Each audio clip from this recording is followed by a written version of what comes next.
Maintenant que je vous ai tous fait peur, à dire que oui, parce qu'il faut se le dire, oui, l'Akita américain a un instinct de chasse, oui, un instinct naturel est quasiment impossible à éteindre et sera très difficile à contrôler.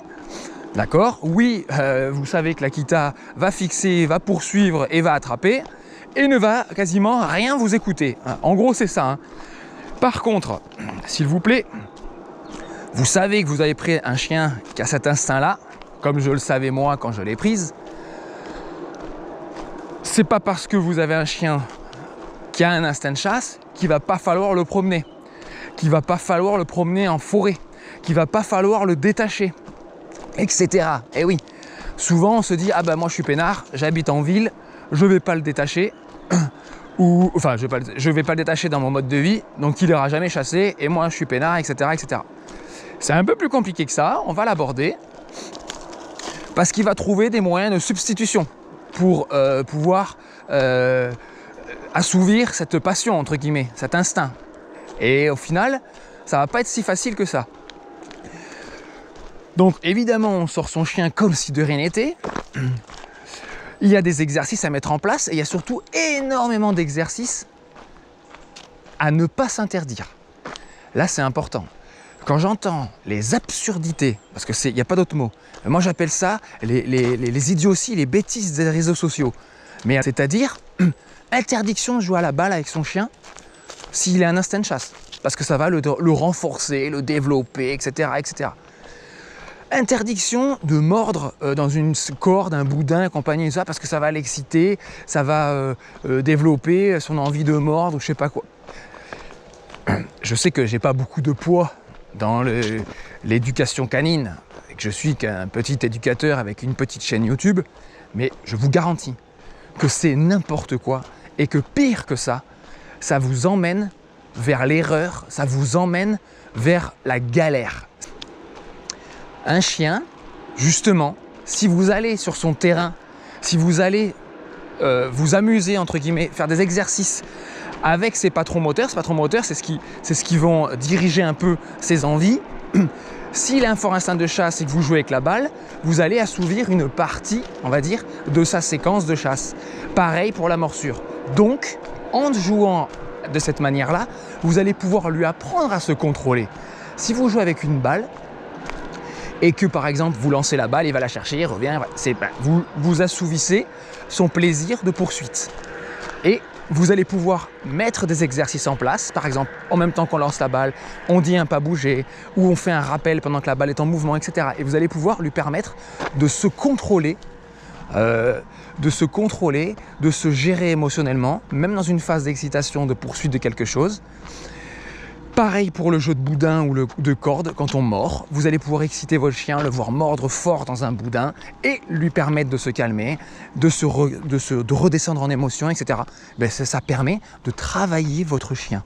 Si vous ne le faites pas, comment voulez-vous le travailler? Comment voulez-vous lui apprendre les choses à faire, les moments où on peut s'exciter, les moments où on ne peut plus, etc., etc. Vous ne développerez rien du tout. Ne vous inquiétez pas, il n'a pas besoin d'exercice pour développer son instinct. Je vous garantis qu'un chien qui a été en laisse toute sa vie, qui vit en ville 100% de ses promenades, vous l'amenez du jour au lendemain dans une forêt, son instinct de chasse, il le reprend en un quart de seconde et il se tire et vous le reverrez plus du tout. Voilà, il faut bien se mettre ça en tête. Ce n'est pas une solution de garder votre chien en laisse, entre guillemets, cloîtré, on va dire, et de dire, ou même si vous allez en forêt, en longe et compagnie, et de dire, voilà, je lui empêche toute possibilité de pouvoir développer voilà, tout ce qu'il a envie, parce qu'à un moment donné, l'erreur sera faite, et là, vous ne pourrez rien faire. Voilà, il aura envie d'explorer. S'il voit quelque chose qui peut l'intéresser en forêt, il ira, etc., etc. Alors quand vous avez un chien qui est habitué à être tout le temps détaché, tout le temps en balade comme la mienne, qui aura tout le temps la possibilité de sentir toutes les odeurs sauvages qu'elle voudra, et bien au final, elle sera beaucoup plus facile à contrôler, et même si c'est très difficile, elle sera quand même plus facile à contrôler parce qu'elle aura l'habitude de voir des choses, tout simplement. Ça, moi, ça me paraît logique quand je le dis, mais très souvent, pour des personnes, pour des clients, des débutants, ou même pas des débutants d'ailleurs, ça ne veut rien dire, ils trouvent ça incohérent. Alors que bah non, si on interdit tout, à un moment donné, vous ne pouvez pas apprendre à un chien le non s'il n'a pas le oui en fait. Si vous lui laissez jamais un accès à quelque chose et que c'est le non ultime, c'est non et c'est comme ça, vous lui apprenez rien. En fait, vous abandonnez la démarche éducative en fait. Vous lui apprenez rien. Donc là, sur un Akita américain qui aura besoin d'apprendre, pour bien comprendre les choses à faire et à ne pas faire, eh ben, vous partez avec un handicap. Donc les exercices, je reprends sur ça, évidemment on joue avec la balle, évidemment on peut le faire mordre autant qu'on veut, ça développe rien du tout, ça permet de le contrôler justement son chien et c'est valable avec toutes les races. Moi pour la poursuite, alors et puis aussi, s'il vous plaît, les gens qui écrivent ces âneries, un chien c'est pas un abruti, hein. C'est un animal extrêmement intelligent. Pensez pas, vous lui lancez une balle, il croit que la balle c'est un lapin. Au bout d'un moment, au bout de 4 rebonds, la balle elle s'arrête. Hein. Le lapin il s'arrête jamais, hein. Je peux vous le dire, il va vite voir la différence. La balle ça n'a pas d'odeur, enfin ça a une odeur de feutrine dégueulasse, ça n'a rien à voir. Enfin, il faut arrêter de prendre ces animaux pour des idiots quand même. Hein. À un moment donné, il faut se recentrer aussi. Hein. Le boudin c'est pareil, vous faites mordre dans un boudin ou une corde, c'est une association qu'a le chien sur un animal ou je sais pas, c'est complètement absurde. D'ailleurs, j'ai une petite vidéo à ce sujet, je vous la mets tout de suite. Fais-la venir, Thomas. Ok.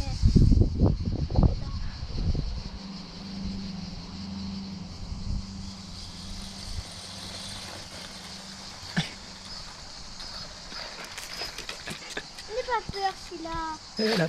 C'est une fausse voiture. C'est juste un jouet. C'est pas une vraie. Oh, j'ai sauté un os. Tac. Non! Laisse-la, elle court autour, elle touche pas. Allez, vas-y, joue-toi. Elle a peur. Mais non, elle a pas peur, elle veut jouer. Ça l'amuse. Elle joue.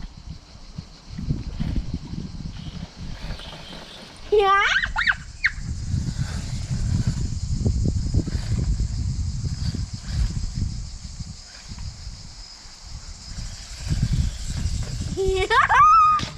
elle a peur. Là oui, elle a peur.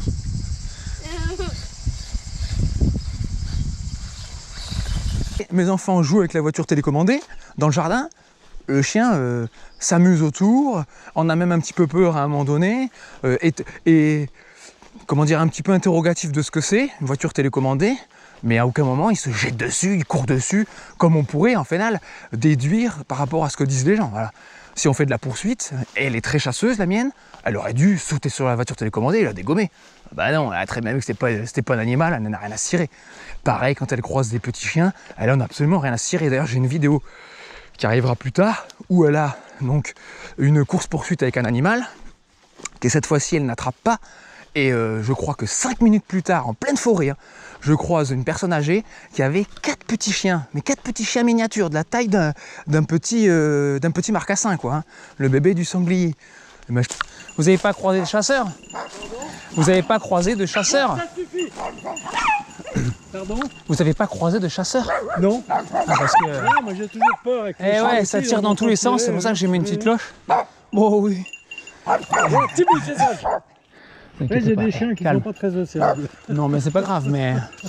C'est vrai que... Je me méfie, ça tire là-haut, ça tire là-bas, ça tire là-bas. Moi j'ai fait tout un grand tour, je suis sur la fin, je retourne dans la voiture. Eh ben qu'est-ce que tu fais? Ça, c'est génial ça. Ah, tu lui fais peur, hein. Tu lui fais peur, Max. Oui, donc. Allez, tais-toi. Ouais, oui, tu leur fais peur. Écoutez, j'espère que je vais réussir à faire la première. Ouais, faut pas monter trop haut. Alors, je pense que quand on reste proche du domaine, on doit bien s'en sortir quand même. Et puis c'est un sentier balisé. J'ai suivi tout le sentier balisé, cyclisme, piéton, mais franchement j'ai des doutes et je pense que à cette période de l'année, je vais plutôt venir en après-midi que le matin. Hein. Oui, c'est peut-être plus... ouais, c'est vrai que l'après-midi... Ah, l'après-midi, normalement, il n'y a plus rien à chasser en fait. Hein. Allez, ça suffit. Venez, allez. Allez, bonne journée. Bonne journée, merci. Allez, venez, chien. Allez, c'est là. Arrête. Allez, ma puce, on continue.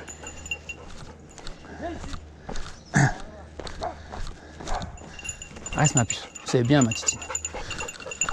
Voilà, ça c'est parfait, une petite rencontre comme ça improbable, en pleine forêt, vous croisez 4 tout petits chiens, et ben vous voyez que l'Akita américain est parfaitement capable de se rendre compte que c'est pas un lapin, que c'est pas un sanglier, et il va pas l'attaquer gratuitement, alors que là, en pleine forêt comme ça, seule, elle aurait très bien pu partir à l'assaut, hein, comme je lis sur internet, hein, l'Akita américain tue tout ce qui bouge. Hein.